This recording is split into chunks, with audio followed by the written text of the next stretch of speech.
Hey, I hope you guys are all having a great day. I'm in the greenhouse and was preparing for some planting in the medicinal garden space. We've got it bordered, we had it cleaned up, kept the junipers. A big old dust devil just came through the greenhouse.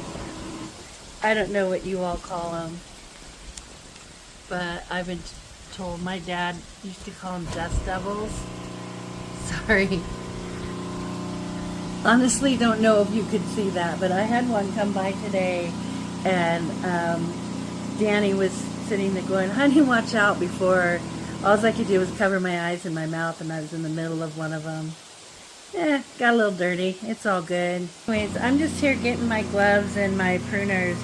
As I was preparing for the medicinal garden, I went into town today, and I noticed along our lower 20 acres, we have a bunch of plants growing, and I looked them up, and one of them is actually a thistle, or I think it's called Cirsium, that has a lot of medicinal value. So I thought I'd go down there and pull some of them, take some pictures,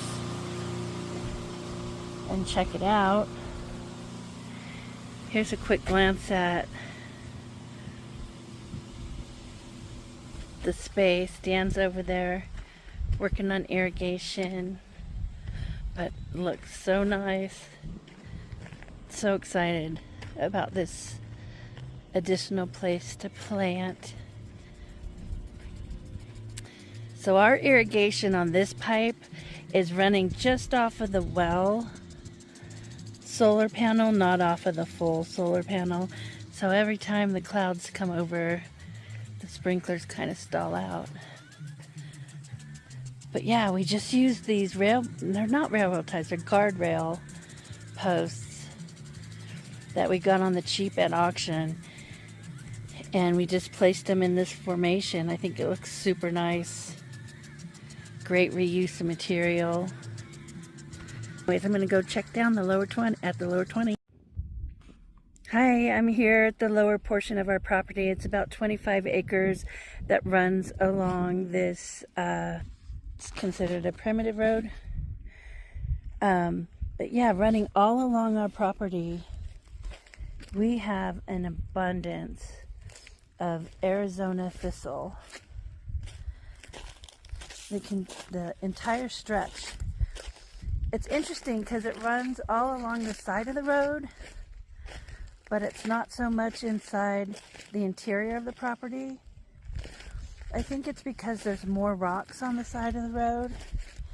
They kind of like the rocky. Man, these are just fascinating. So I know in some states, I did some research.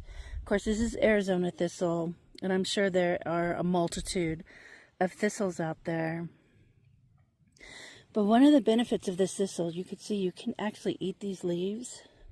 You have to take the spikes off. But these are champion pollinators. Pollinators, bumblebees, monarch butterflies, bees. There's all sorts of insects kind of hopping around here.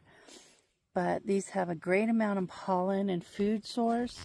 The monarch butterflies and probably moths actually enjoy the underside of the leaf. They have great protection from the spikes from predators, so they lay their larvae under the leaves so the caterpillars can grow. So originally I was thinking, after reading of so many historic medicinal values from Native Americans and just peoples through the century, I thought I needed to maybe harvest some and try to transplant it in our medicinal garden that we're working on. But I have an abundance of it all along the roadside here. So it also can be invasive and take over. So my thought is I'm just going to cut some, kind of learn more about it, and if I choose to harvest some thistle for nutrients or medicinal values, I'll just wait till the right time of year and come down to the property and harvest it then. So I'm back in the greenhouse, and I just wanted to show you the clipping that I took. The wind's kicked up. Maybe we might get a little monsoon action here today. The grandkids are reacting to the dust and the dust devils going through. Silly. But here is the milk thistle. It is a spiny, prickly little thing. I could see how some of the... Even the flowers are prickly? Yeah, I can't imagine how pollinators get in there. But there it is. There's all kinds of value and nutritional, medicinal value. I'll let you go. Have a great day.